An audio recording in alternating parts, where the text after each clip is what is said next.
शृण्वतां स्वकथाः कृष्णः पुण्यश्रवणकीर्तनः हृदयन्तस्तो ह्यभद्राणि विदुनोति सुहृत्सताम्. Shri Krishna, the personality of Godhead, who is the Paramatma, super soul in everyone's heart and the benefactor of the truthful devotee, cleanses desire for material enjoyment from the heart of the devotee who has developed the urge to hear his messages, which are in themselves virtuous when properly heard and chanted. Nashtah प्रायेष्वभद्रेषु नित्यं भागवत सेवया Bhagwati उत्तमश्लोके भक्तिर्भवति नैष्टिकी.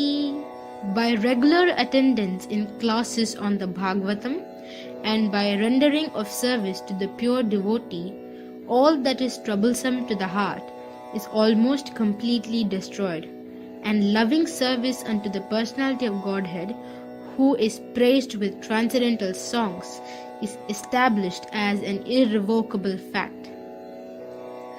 Tada rajastamo bhavaha kamalobhadayascha ye cheta etair anaviddam sitam sattve prasidati.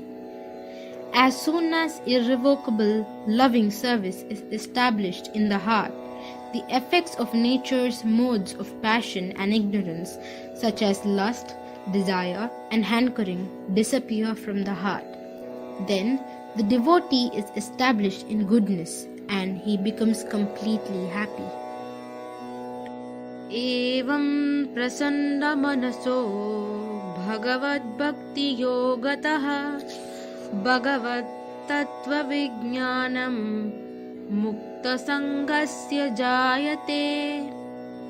Thus, established in the mode of unalloyed goodness, the man whose mind has been enlivened by contact with devotional service to the Lord gains positive scientific knowledge of the personality of Godhead in the stage of liberation from all material association. Vidyate hridaya grantesh chidyante sarva samshayaha kshiyante chasya karmani drishta evatmanishvare. Thus, the knot in the heart is pierced and all misgivings are cut to pieces. The chain of fruitive actions is terminated when one sees the self as master. Hare Krishna, Krishna Krishna, Hare Hare, Hare Rama, Rama Rama, Hare Hare.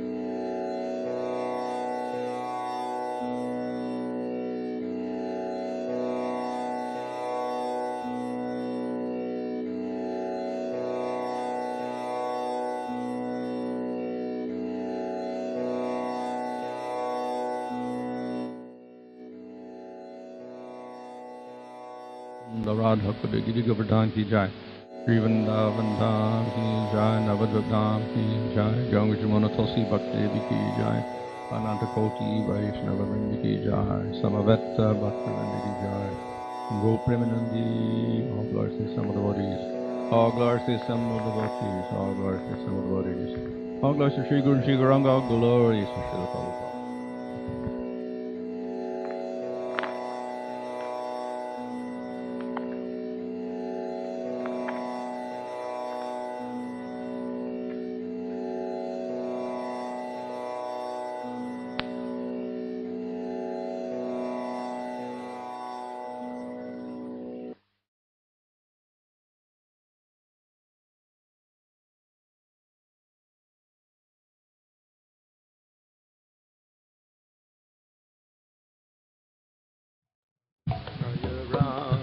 Madhava Kunja Bihari Jaya Ram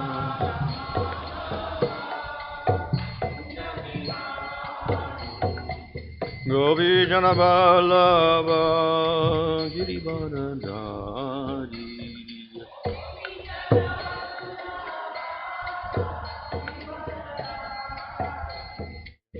Yasodanandanam Brajajana Ranjana Yasodanan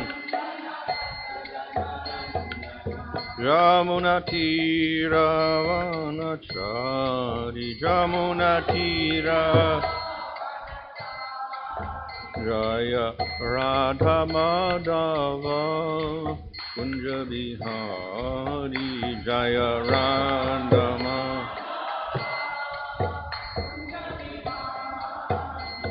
Hare Krishna, Krishna Krishna, Hare Hare, Hare Rama,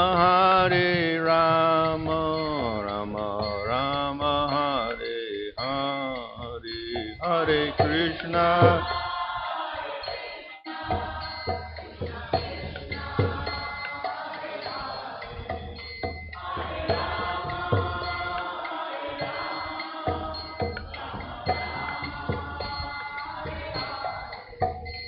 Jaya Prabhupada, Prabhupada, Prabhupada, Jaya Prabhupada, Jaya Prabhupada, Jaya.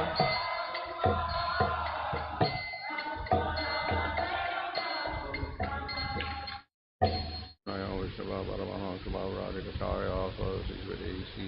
Bhaktivedanta Swami Srila Prabhupada Ki Jai, Namacharya Haridas Thakur Ki Jai. Param Sagaho, Sri Krishna Chaitanya, Prabhu Nityananda, Sri Advaita Gadadhar, Sri Gaur Bhaktivinoda Ki Jai, Sri Radha Krishna Gopa Govida Shama Kunda Radha Kunda, Giri Govardhan Ki Jai, Vrindavan Dham Ki Jai, Navadha Dham Ki Jai, Gang Shravana Tulsi Bhakti Devi Ki Jai, Ananda Koti Vaishnava Vrinda Ki Jai, Samavetta Bhaktivinoda Ki Jai, Go Premanandi, all glories to some of the bodies.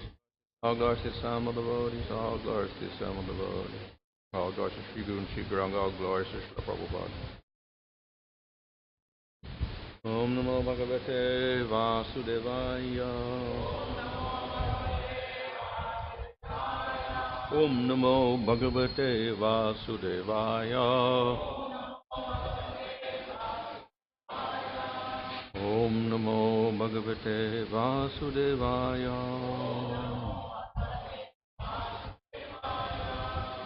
Namo Om Vishnu Banaya Krishna Prasthaya Bhutale Srimate Bhaktivedanta Swami Niti Namane Namaste Saraswata Deve Gauravani Prachadane Nirvishesha Shunyavadi Paschatadesha Tarane Sri Krishna Chaitanya Prabhu Nityananda Sri Advaita Gadadhar Shivasadi Gaur Bhakta Vrinda Hare Krishna Krishna Krishna Hare Hare Hare Rama Rama Rama Hare Hare.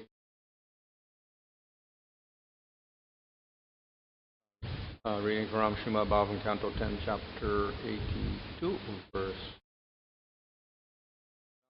Tam Gyatva Manujarajan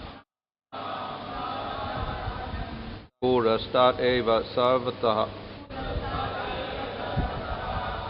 Samanta Panchakam Kshetram Yayu Shreya Viditsaya.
Tam, that Nyatva, knowing Manuja, people, Rajan, O king, put a start beforehand, Eva, even, Sarvata, from everywhere, Samantapanchakam, named Samantapanchaka, Kshetram, to the field, Yayu, went, Shreya, benefit, Viditsaya, wishing to create. Translation: knowing this eclipse in advance, O king, many people went to the holy place known as Samanta Panchaka in order to earn highest credit. Purport: Vedic astronomers of 5,000 years ago could predict eclipses of the sun and moon just as well as our modern astronomers can. The knowledge of the ancient astronomers went much further, however, since they understood the karmic influence of such events. Solar and lunar eclipses are generally very inauspicious, with certain rare exceptions. But just as the otherwise inauspicious Ekadasi becomes beneficial when used for the glorification of Lord Hari, so the time of an eclipse is also advantageous for fasting and worship. The holy pilgrimage site known as Samanta Panchaka is located at Kurukshetra, the sacred ground of the Kurus, where the Kuru kings, predecessors, performed many Vedic sacrifices. The Kurus were thus advised by learned Brahmanas that this would be the best place for them to observe vows during the eclipse. Long before their time, Parsuram had done penance at Kurukshetra to atone for his killings. Samanta Panchaka, the 5 ponds he dug there, are still present at the end, were still present at the end of Dwaraka Yuga, as they are even today.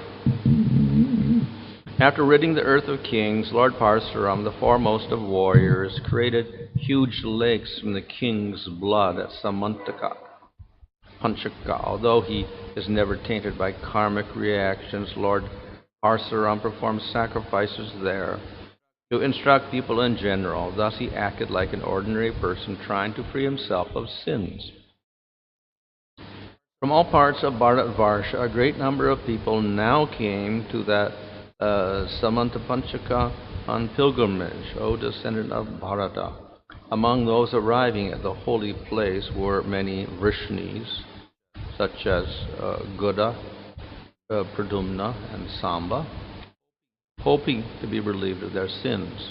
Akura, Vasudeva, Ahuka, and other kings also went there.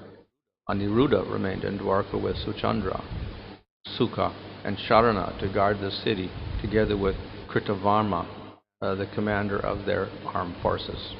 Purport: according to Srila Vishnu Chakravarti, Sri Krishna's grandson Aniruddha remained in Dwaraka to protect the city because he is originally Lord Vishnu's manifestation as the guardian of the spiritual planet, Svetadvip. The mighty Yadavas passed with great majesty along the road. They were attended by their soldiers who rode on chariots rivaling the airplanes of heaven, on horses moving at rhythmic gait, and on bellowing elephants as huge as clouds. Also with them were many infantrymen as effulgent as celestial Vidyadharas. The Yadavas were so divinely dressed, being adorned with gold necklaces and flower garlands and wearing fine armor, that as they proceeded along the road with their wives, they seemed to be demigods flying through the sky. At Samanta Panchaka, the saintly Yadavas bathed and then observed a fast with careful attention. Afterwards, they presented brahmanas with cows bedecked with garments, flower garlands, and gold necklaces. In accordance with scriptural injunctions, the descendants of Vrishni then bathed once more in Lord Parsuram's lakes and fed first-class brahmanas with sumptuous food. All the while they prayed, "May we be granted devotion to Lord Krishna. Purport: the second bath marked the end of their fasting on the following day. Then, with the permission of Lord Krishna, their sole object of worship, the Vrishnis ate breakfast and sat down at their leisure beneath trees that gave cooling shade. The Yadavas saw that many of the kings who had arrived were old friends and relatives, the Matsyas, Ushinaras, Kaushalyas, Vidarbhas, Kurus, Srinjayas, Kambojas, Kaikayas, Madras, Kuntis, and the kings of Anarta and Kerala. They also saw many hundreds of other kings, both allies and adversaries. In addition, my dear King Parikshit, they saw their dear friends Nanda Maharaj and the cowherd men and women who had been suffering in anxiety for so long. As the great joy of seeing one another made the lotuses of their hearts and faces bloom with fresh beauty, the men embraced one another enthusiastically. With tears pouring from their eyes, the hair on their bodies standing on end, and their voices choked up, they all felt intense bliss. The women glanced at one another with pure smiles of loving friendship, and when they embraced, their breasts smeared with saffron paste pressed against one another as their eyes filled with tears of affection. They all then offered obeisances to their elders and received respect in turn from their younger relatives. After inquiring from one another about the comfort of their trip and their well-being, they proceeded to talk about Krishna. Purport: these are the special dealings of Vaishnavas. Even the family entanglements that delude ordinary conditioned souls are no encumbrance for those whose family members are pure devotees of the Lord. Impersonalists have no capacity for appreciating these intimate dealings, since their philosophy condemns as illusory any kind of personal, emotional existence. When followers of impersonalism pretend to understand the loving relationships of Krishna and his devotees, they only create havoc for themselves and whoever listens to them.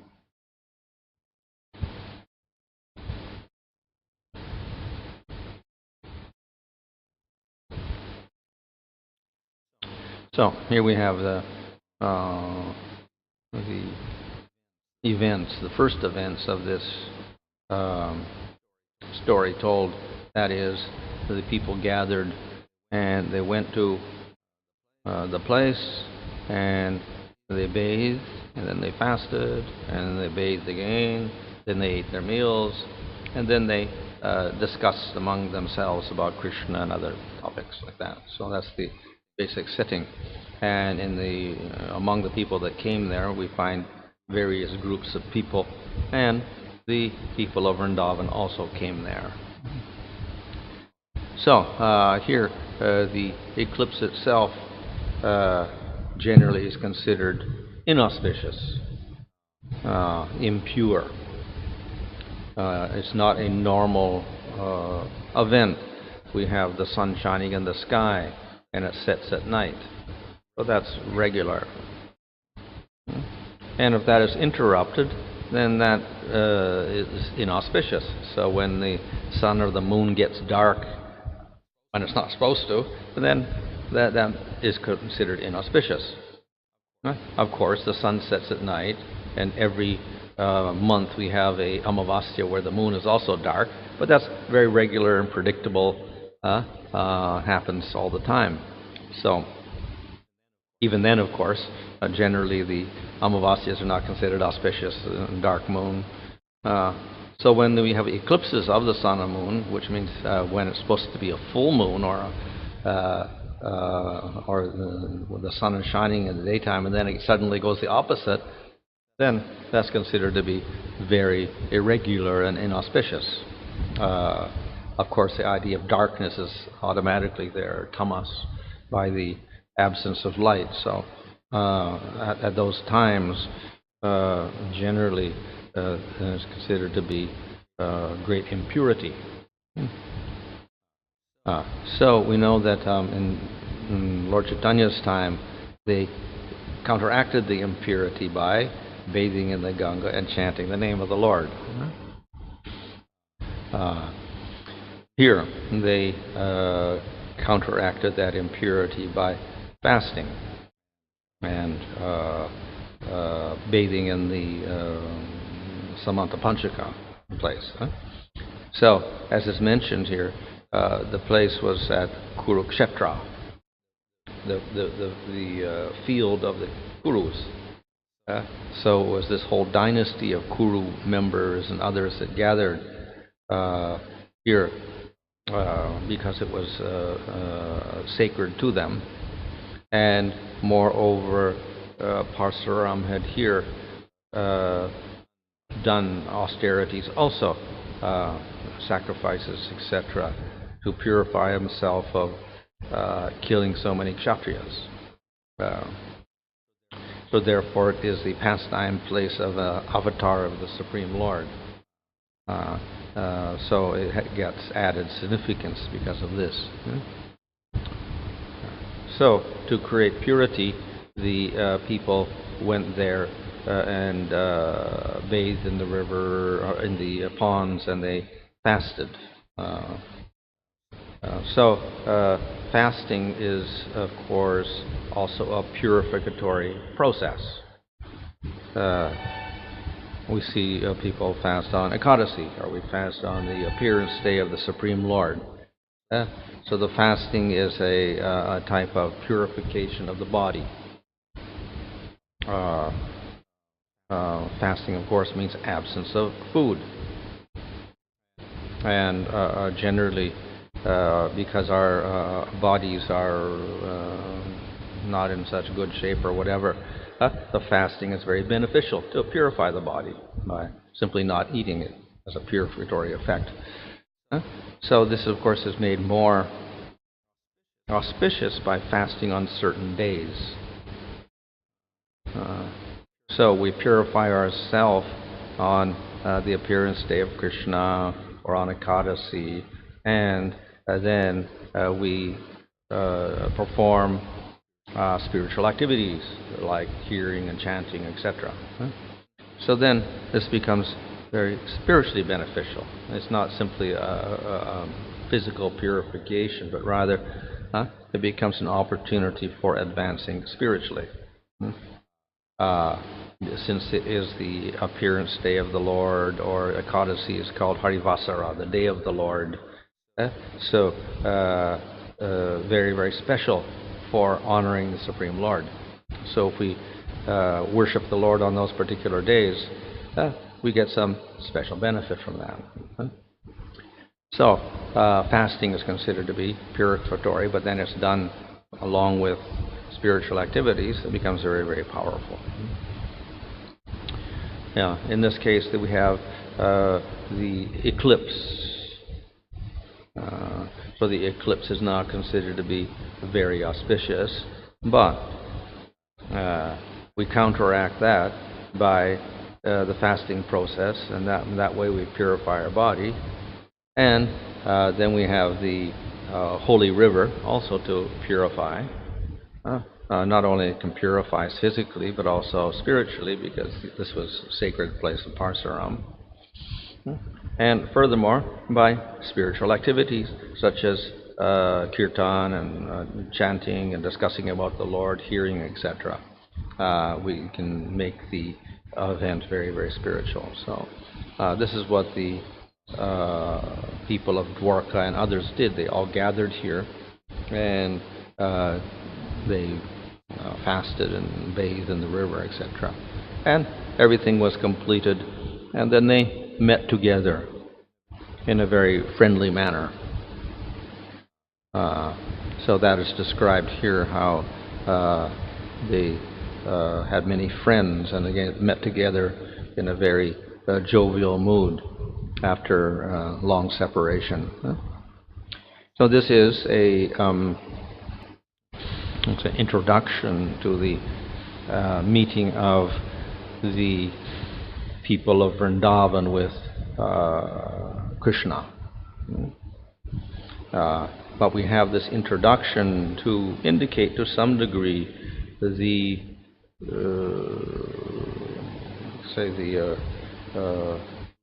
glorious and regal aspect of this particular event. All the Yadus came, and the queens of Krishna came, all on their, palanquins, etc., with their horses and their ornaments, etc. So it was a very royal occasion when all these different kshatriyas met together. The whole list of different persons are mentioned, and we can see that most of them are kshatriyas coming to this place, different families of Kurus and Matsyas and Kambojas, Kaikeyas, etc. Different kshatriya families came there. So it was a very glorious, regal display. The people of Vrindavan came, but they were quite different because they were simply cowherds. Of course, they're glorious in their own way because Nanda Maharaj also had wealth. We have a description how Nanda Maharaj went to Mathura to pay the taxes, but they simply had carts and they filled it up with ghee and yogurt and milk products. That was their paying their tax. So we don't have elaborate descriptions of wealth, etc. displayed.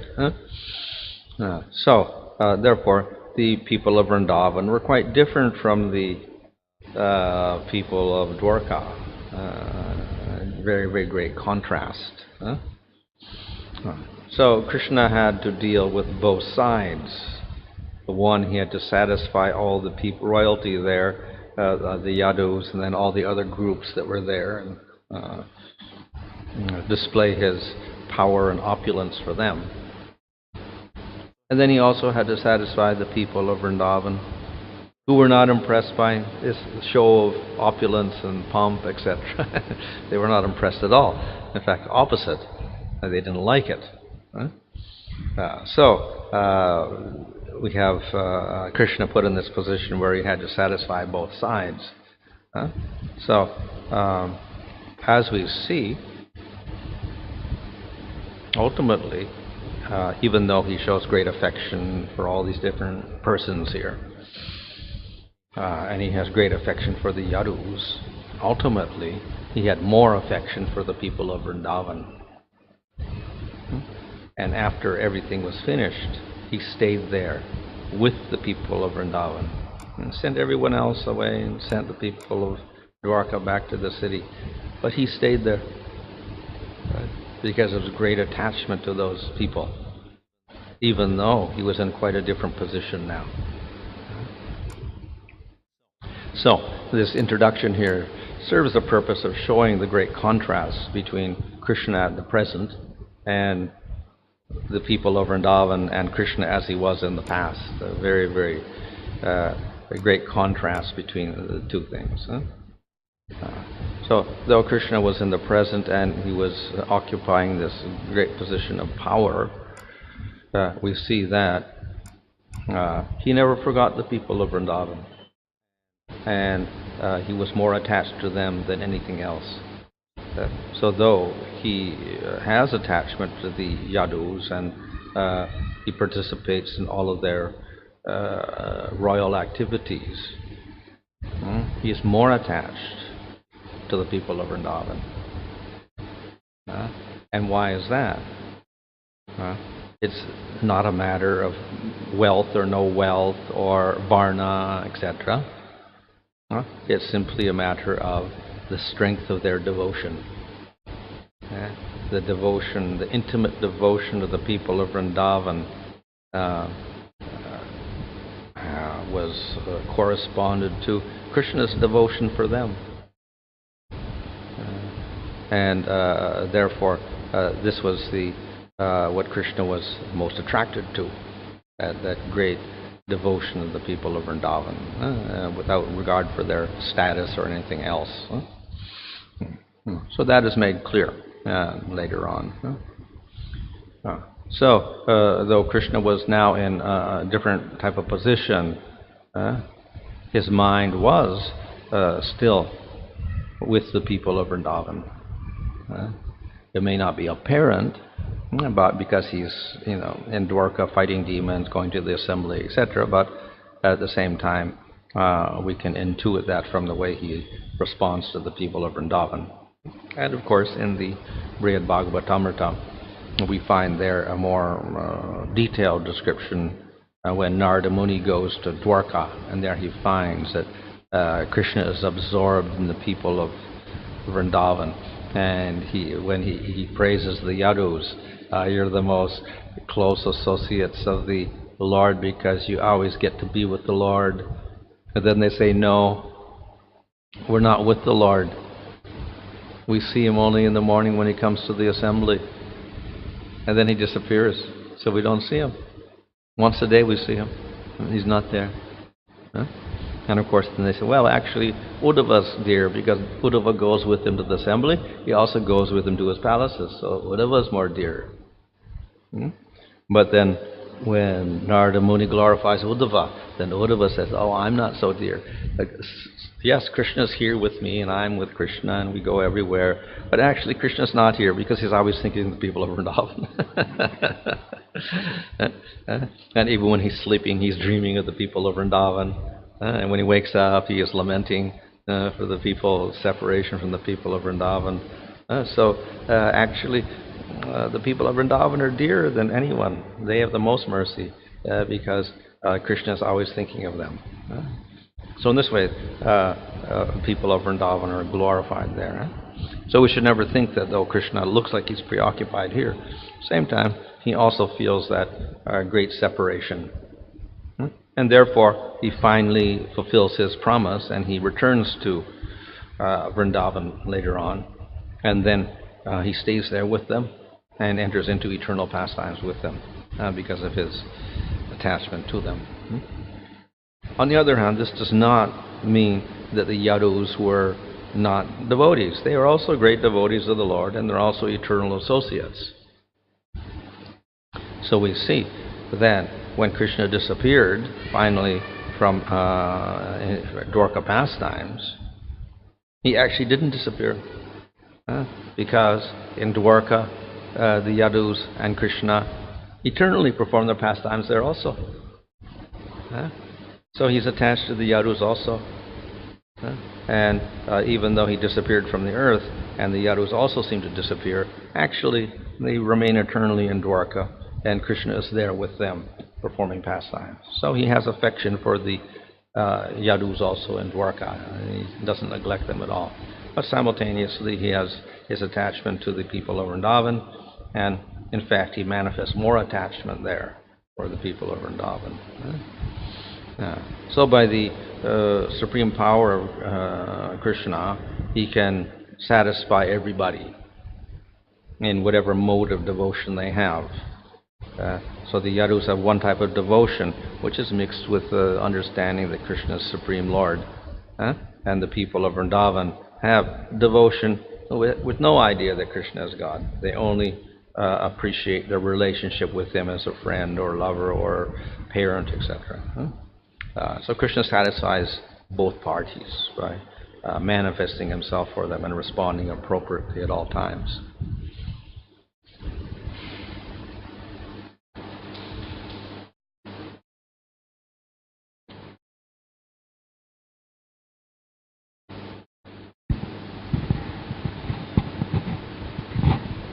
Maharaj, during the eclipse time, they say that for all the food stuff what is there, we put a darba grass in that. So how does that grass protect the contamination of the food? Again, it's a purification. So darba is considered to be pure. They use darba grass in the sacrifices. When they do yagya, then they use darba. And they make a little pavitra ring out of it, etc. They use darba for the asanas, etc.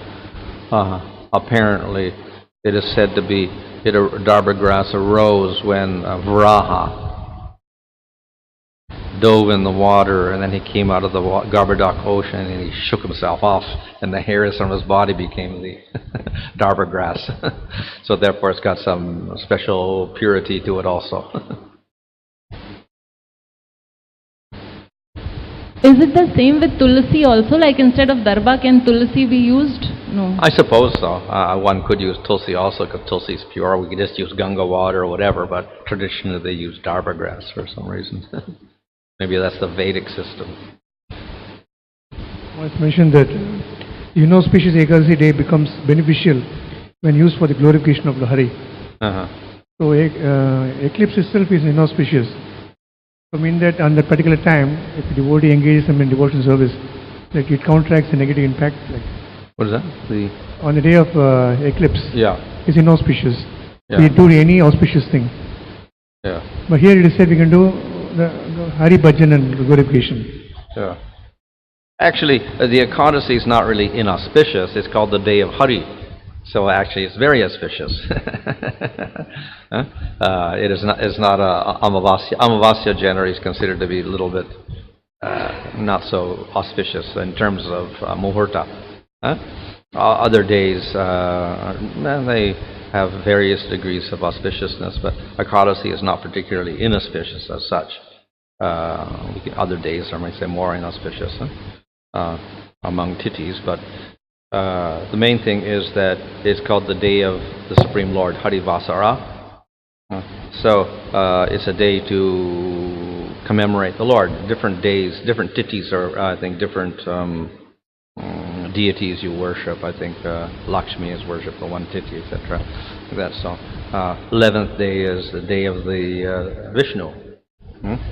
So therefore, on that day, we should respect Vishnu. So something like on the appearance day of Krishna, then we fast. So then we fast on the Ekadasi, and that is in honor of Vishnu. And it's of course purifying as well. They perform a lot of purificative processes during eclipse day.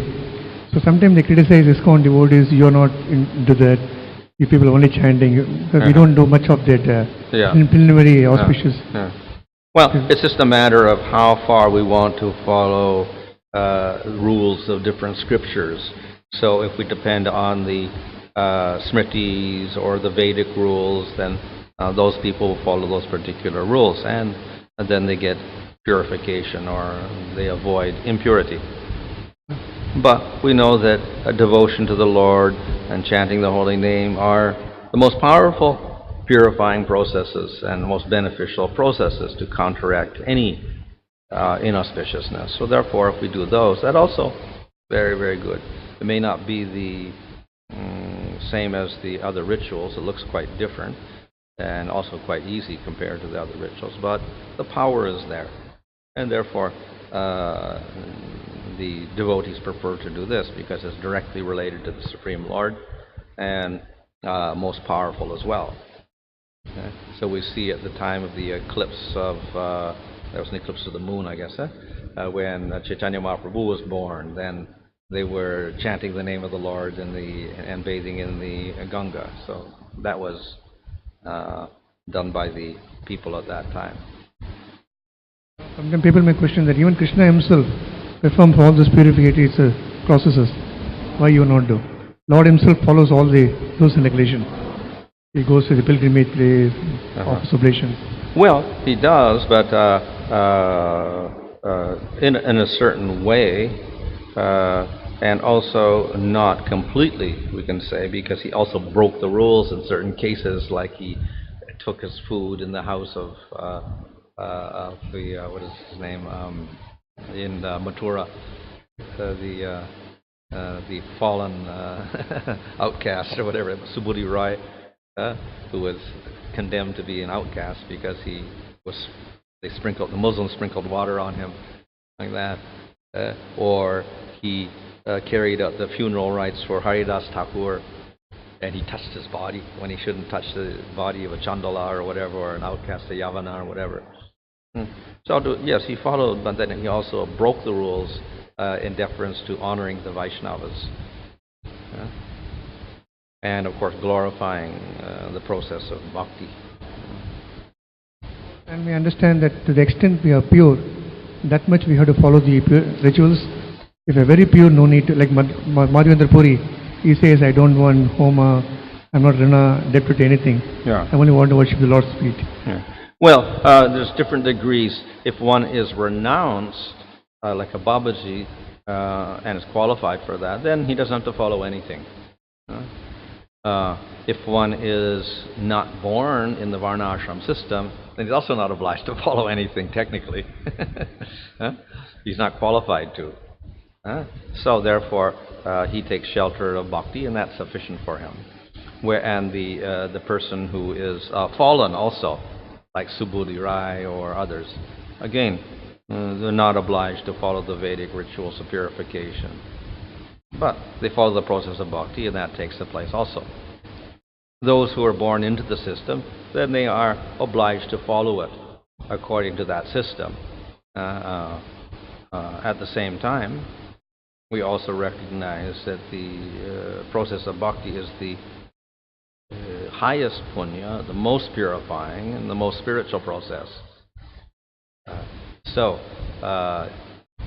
though you may carry out the other rituals, etc., one should also perform the processes of bhakti. Without that, then it's also incomplete. So then the person who's born into that system, he'll follow both sets of rules. But we'll see that there's no different effect, ultimately, for the outcast who's simply doing the bhakti, or the fallen person like Subudhi Rai who's only doing the bhakti, or the person who does the rituals and he also does the bhakti within the system. They get the same result in terms of advancing in bhakti. So bhakti is the main purificatory element there. So why do they follow then? As a matter of custom and whatever, and to not disturb the social system, whatever. And there's nothing particularly wrong with those rituals also, as long as one is not overly attached to them. So in the Nectar Devotion, where it defines pure bhakti, then it says karma jnana anavritam, not covered by karma and jnana. So one can do the processes of karma and jnana as long as they do not obstruct. So the jnana will obstruct when we get attached to impersonalism, then it becomes an obstacle. The karma can be an obstruction if we have material desires to fulfill through those karmas. We take them as pious acts and we want to enjoy artha and kama out of them. Then that is mixed bhakti, and that's an obstruction. Or if we're attached to those particular rituals and we think if we don't do them, then we're sinful and we have to do them, then that attachment itself is considered not proper. So then the only reason is we do them is to set an example for others who are within that system. And you do them in that way without attachment, then it's considered okay. It's not an obstruction. It's not a covering on the bhakti. Among the Madhvas and Ramanujas, yeah, they do the morning Pratha Sandhyas very strictly. Yeah. And they've been given that. And though they belong to the four bona fide sampradayas, yeah, like us. Yeah. And they sometimes, when they see ISKCON devotees, Gaudiya Sampradaya, yeah, you people do only just 3 minutes Gayatri and just, we do Surya Namaskara and procedures. Yeah. So how to contract them? We tell them we get China Krishna's name. They're following a different system. And of course, if they were to examine closely, then they'd probably say, okay, don't do it, because most of the people are not coming from pure families anyway, and majority are foreigners anyway, so they wouldn't be qualified to do that system anyway. And those, let's say there's a few who are qualified, maybe a few Brahmins, but even among the devotees, how many are Brahmins following? Not many. I think it's a minority probably, and most come from born in lower varnas, etc. So then the percentage of people who would do them is not much. So we'll see that the majority of the Madhvas and the Shris, you'll see, are Brahmins. And therefore there's greater prevalence of following that particular system, because the majority of the people there are Brahminical. Of course, we probably have, Vaishya, Kshatriya, Sri Vaishnavas, there are.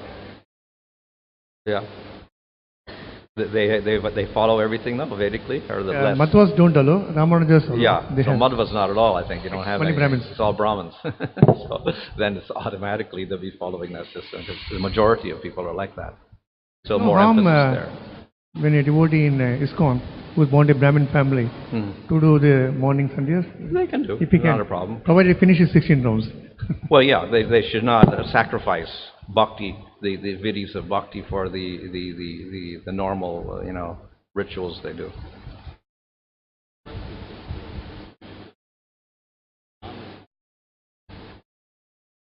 Sweat, stool becomes like smells like sandalwood. What is that? When the Nam is chanted purely, the breath, sweat, stool, everything smells like sandalwood. So? Through Well, that's of course a secondary side effect. The goal of chanting is not to smell nice. But automatically, if one chants, then we have spiritual effect and we have material effect. So therefore, the chanting affects the body and purifies the body. That's all. As well as of course, the mind, and then the Atma itself develops its relationship with the Supreme Lord. So it operates in all levels.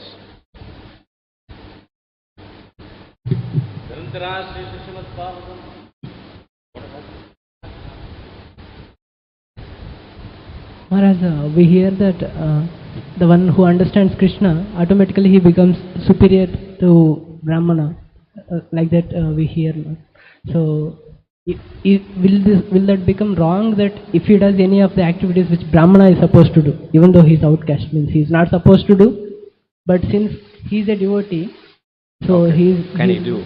No, I don't know. Oh, well, yeah. There's a little bit of in relation to that verse in Bhagavatam, that one who remembers the Lord or chants the Lord's name purely once, then he's immediately qualified to do the yajna that a Brahmana does. But then the commentary, Sridhar Swami says, but he doesn't do those particular yajnas because still the birth, he hasn't been qualified. And Vishnu Chakravarti also, I think, says that, or Jiva or whatever, that he hasn't learned the procedures, so therefore he doesn't do it for that reason, not because he's not qualified, but because he hasn't learned the procedures or whatever. And I think Vishnu finally says, ultimately, he's not really interested in doing those acts anyway, because he's more interested in doing bhakti, so that's why he doesn't do. But technically he says he is qualified to do those particular acts or whatever that the Brahmana does. But I think Jiva Goswami goes into the whole detail that in order to do those actions, then he would have to be educated properly as a brahmachari.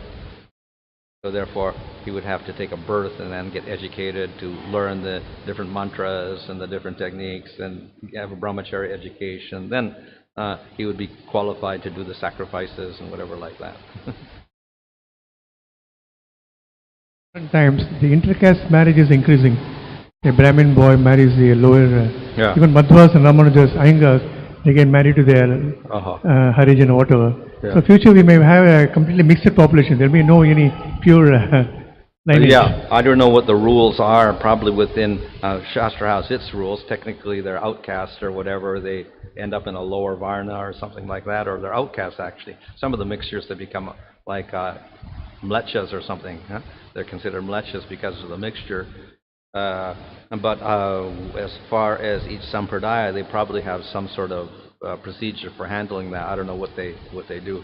What did the Sri Sampradaya do? The girl takes the caste of the boy. The boy is a higher caste, and she gets married. Well, generally, the woman marrying a higher caste is not considered so good, whereas it's permissible in some cases for the higher caste to marry the lower caste, the man. That's the normal system, but. Each sampradaya will probably have particular rules for how they handle that situation. This is increasing more because both boys and girls are going to work now.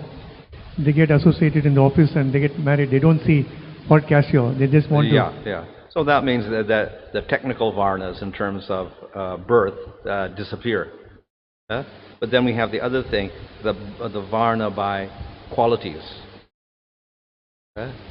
Bhaktisiddhanta Saraswati Thakur says in the past there was birth was a qualification and qualities was a qualification and upbringing was a qualification. In Kali Yuga the birth becomes less important and then the emphasis will be more on the the qualities that manifest and the upbringing which would manifest those qualities properly. And then the person could perform the activities of a particular varna. We see that happened in ancient times when the Rishabha's sons, some of them became sages and some became kshatriyas or whatever like that. But as far as modern, let's say 500,000 years ago or whatever, it doesn't seem to be operating so much, and it was just the varnas, birth was the only, seemed to be the qualification, and not the qualities. It wasn't emphasized. Qualities also not been seen. They see only which college you studied, how much money you had, and which country. Well, that's you even less lower qualities they're emphasizing there. Yeah, nature. They only see the not seeing the external. nature, they're seeing the externals nowadays.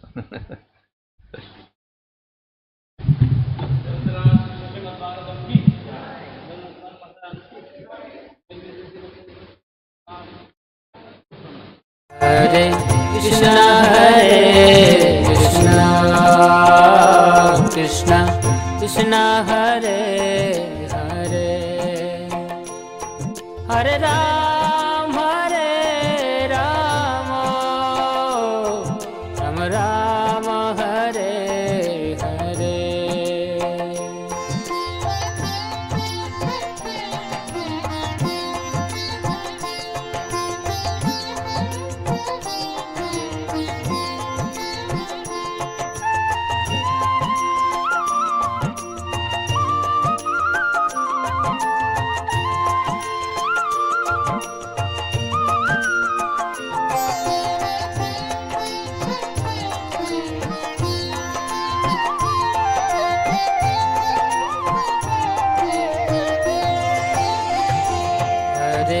Krishna, Hare Krishna, Krishna Krishna, Hare Hare, Hare Ram,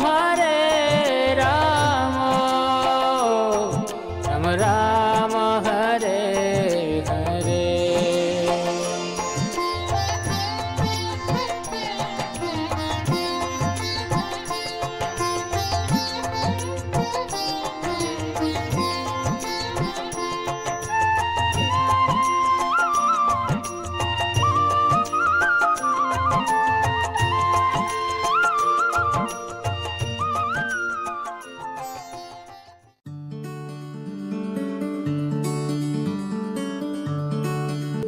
To get the Kindle edition of the book, we can visit Amazon website for your country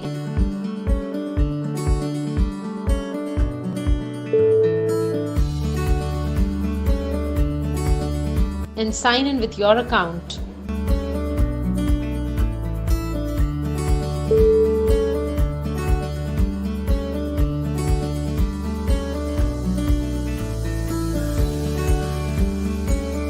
We can search the book by typing the title of the book or type H.H. Bhanuswamy in the search bar to get the complete list of Maharaj's publications.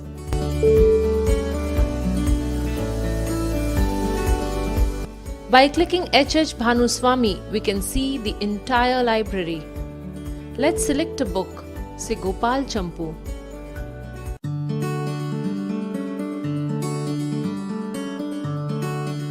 On the right hand side, we will find a drop-down box with the title Deliver To.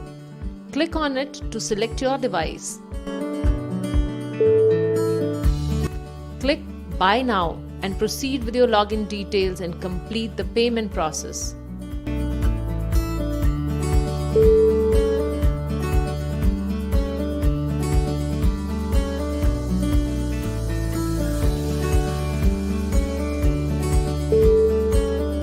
Some of the books are free with Kindle Unlimited. We can get them by clicking here.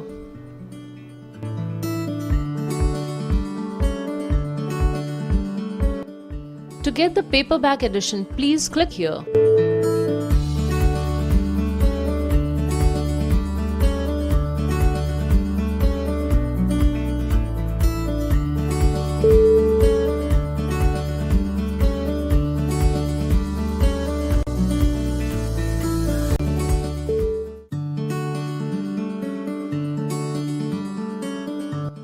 To get Kindle app, please visit the Google Play Store and install it.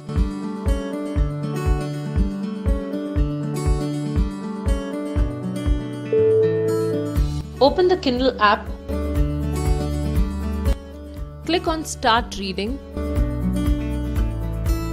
And then let's get started.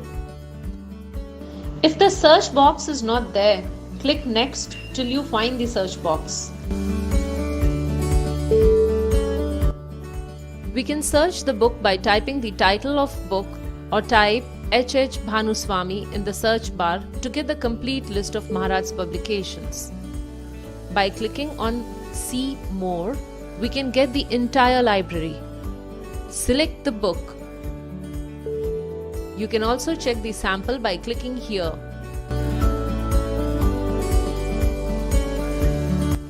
Bye now and enjoy reading. We finally proceed to the payment option. Hare Krishna.